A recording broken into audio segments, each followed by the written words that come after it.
राधे राधे महाराज जी। महाराज जी, मेरी उम्र 20 वर्ष है। महाराज जी, कुसंग से गंदी आदतों के कारण मेरी दुर्दशा हो गई। मेरे जीवन नरक बन गया है। अब बिना किसी महाराज जी, ये कह रहे हैं कि बहुत दुखी हूं, कि अभी ऐसी स्थिति है कि ऐसा लगता है सुसाइड कर लूं। मतलब ये तो सुसाइड करने से कोई 5 स्टार होटल है क्या कि कर लोगे और वहां एंजॉय करोगे जाके? भूत प्रेत बनोगे, दुनिया की दुर्गति भोगनी पड़ेगी। अभी सुधार करो। अभी कह रहे ना भोजन पचता है, ना कहते हैं हाँ रात तो को नींद आती है। अब हम कहते हैं बच्चों से कि गलत आचरण छोड़ो, नहीं तो अभी देखो, हम कई बार उदाहरण में बताया कि जैसे आप गलेत होता ना गेहूं, किसान आदमी कोई है, जब गेहूं गलेत माने वो बाली निकलने को होती है, उस समय यदि काट लिया जाए तो ना दाना निकलेगा एक और ना भूसा सही निकलेगा। इंतजार कर लो, वो बाली निकल आवे, परिपक्व हो जाए, फिर आप देखो 40 मन 50 मन गेहूं निकलता है। ऐसे 20 वर्ष की आयु तक यौवन अवस्था का विकास होता है, इसीलिए इसको ब्रह्मचर्य अवस्था कही गई। हमारे यहाँ 4 आश्रम है, ब्रह्मचर्य, गृहस्थ, वानप्रस्थ और सन्यास।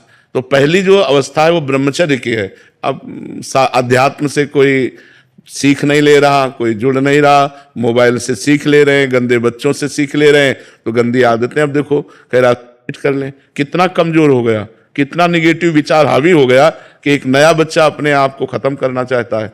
और लोग जो है ये ध्यान नहीं दे रहे कि हमारे समाज की नई पीढ़ी कितना गिरती चली जा रही है, व्यसन में, व्यभिचार में, गंदी आदतों में। जो हमारे भारत के भविष्य हैं, ये नए बच्चे शिकार होते चले जा रहे हैं इन गंदी बातों का। तो अब इसको तुम्हें छोड़ना होगा बच्चा। इसके लिए कोई मतलब ना हम कुछ कर सकते हैं और ना कोई वैद्य कुछ कर सकता है, क्योंकि जैसे हस्त क्रिया है, अगर आप उसे रोकोगे नहीं, आप व्यायाम नहीं करोगे, आप पवित्र आहार नहीं करोगे, तो आप ऐसे डिस्टर्ब बने रहोगे। छोड़ भी दिया, लेकिन अब 1.5 साल से दवाइयाँ भी ले रहा हूँ, औषधियाँ भी ले रहा हूँ, लेकिन अपने आप महाराज। हाँ, आप गलत आचरण करने से तो बताया नहीं, गलेत में गेहूं हो तो सब न भूस निकलता है न दाना। अब वो नस नाड़ियों का अभ्यास हो गया, मार दिया, पूरे जीवन को बर्बाद कर दिया। अब थोड़ा दंड बैठक मारो, 2 किलोमीटर दौड़ लगाओ, सुबह 4 बजे उठ करके दंड बैठक मारो, ठंडा जल पियो और ठंडे जल से प्रक्षालन करो। और अब दोबारा कभी ऐसी गलती मत करना, तो धीरे धीरे वो अभ्यास पुष्ट होगा ना करने का, तो ब्रह्मचर्य फिर धारण कर सकते हो। नस नाड़ियां इतनी कमजोर हो जाती हैं कि वो फिर वीर शक्ति को रोकने की क्षमता खो देती थी। वो जरा सा भी स्पर्श करो निकल जाएगा, या जरा सा गलत चिंतन हुआ निकल जाएगा। तो और ऐसा अभ्यास हो जाता है कि ना ना ना ना सोचते सोचते हो जाएगा। अब ये सब पहले गुरुकुलों में रखा जाता था बच्चों को, इसीलिए कि उनको आध्यात्मिक शिक्षा के द्वारा पुष्ट किया जाता था। अब बच्चा आप अपने को सुधारो। महाराज जी, ये इसी उद्देश्य से जो आपके ही ये जो वाणी है, इसी को संकलन करके जो ब्रह्मचर्य कब, क्यों और कैसे, महाराज जी 7 तारीख को शरद पूर्णिमा पे उसको प्रकाशन किया जाएगा। वो बहुत जरूरी है। हाँ, नए बच्चे पढ़ करके उससे अपने आप को संभालेंगे। के बच्चों के लिए, आज कॉलेज के जो बच्चे हैं या माता पिता अपने बच्चों को कैसे शिक्षा दें, बहुत जरूरी है महाराज जी। ये नींव है महाराज जी, मतलब जो हमें भी पता नहीं था। कब है महाराज जी? 7 तारीख को। आज 4 तारीख है, 7 तारीख को सर्वजन के लिए प्रकाशित होगी वो, ऑनलाइन और ऑफलाइन। तो महाराज जी बहुत सहयोग रहेगा। बहुत सुंदर वाणी बनी है महाराज जी, बच्चों से लेके वृद्ध तक कैसे, और ग्रस्त से लेके सन्यासी तक।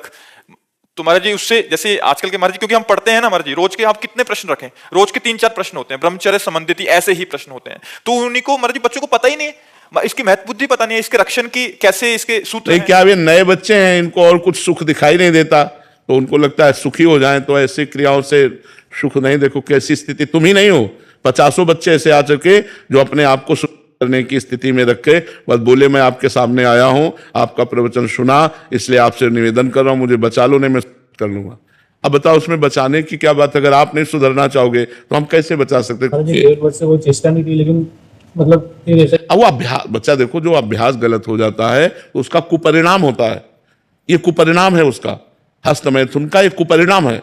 अब हिम्मत करो, जो हम कह रहे हैं तुमसे, 10, 15, 20 मिनट दंड बैठक मारो, 2 किलोमीटर दौड़ लगाओ, पवित्र भोजन करो, और दोबारा गंदे भाव से स्पर्श मत करो, और भागवतिक चिंतन करो, नाम जप करो, धीरे धीरे ठीक हो जाएगा। आप चिंता न करो, भगवान बड़े कृपालु हैं। जब हम भगवान का नाम जप करेंगे, भगवान से प्रार्थना करेंगे, तो हमको बल देंगे। थोड़ा पौष्टिक आहार खाओ, गंदे आचरण मत करो, ठीक है।